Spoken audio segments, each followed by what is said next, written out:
जादुई जंगल और खोई हुई चाबी एपिसोड। एक रहस्यमयी नक्शा।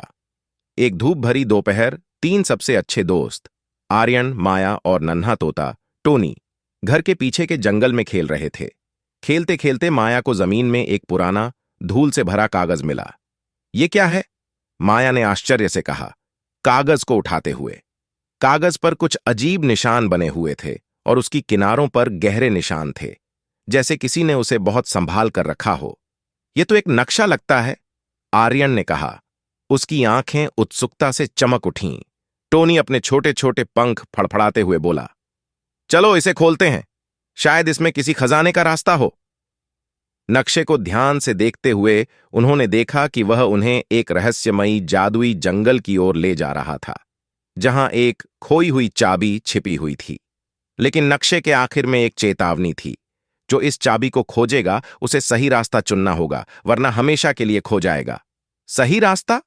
माया ने कहा, मतलब हमें किसी तरह का चुनाव करना होगा? अचानक नक्शे से एक जादुई चमक निकली और तीनों दोस्त नक्शे के भीतर खिंचते चले गए।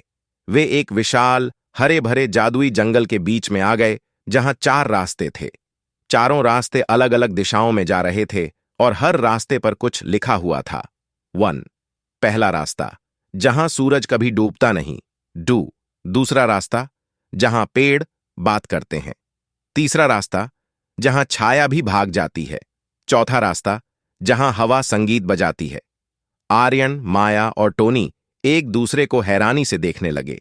उन्हें समझ नहीं आ रहा था कि कौन सा रास्ता चुने, लेकिन उन्हें पता था कि गलत रास्ता चुनने का मतलब हो सकता है कि वे हमेशा के लिए इस जादुई जंगल में खो जाएं।